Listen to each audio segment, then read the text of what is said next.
নির্বাচনী প্রতিশ্রুতি অনুযায়ী নারী প্রধান পরিবারকে সহায়তা দিতে চালু হওয়া ফ্যামিলি কার্ড কর্মসূচিতে ৫ বছরে প্রায় ১,৩৪,০০০ কোটি টাকা ব্যয় হবে সরকারের।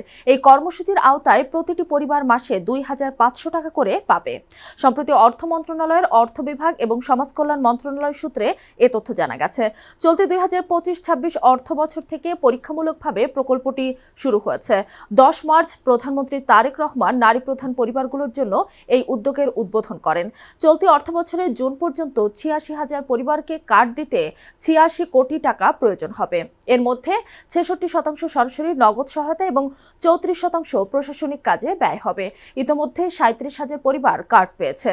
সরকারের পরিকল্পনা অনুযায়ী ২০২৬-২৭ অর্থবছরে ৪১ লাখ, ২০২৭-২৮ অর্থবছরে ৮১ লাখ, ২০২৮-২৯-এ ১,২১ লাখ এবং ২০২৯-৩০-এ ১,৬১,০০,০০০ পরিবারকে অন্তর্ভুক্ত করা হবে।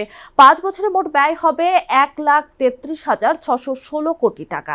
সরকার জানিয়েছে, সারা দেশে জরিপের মাধ্যমে উপকারভোগী বাছাই করা হবে এবং তদারকির জন্য কেন্দ্র এবং মাঠ পর্যায়ে কমিটি গঠন করা হয়েছে।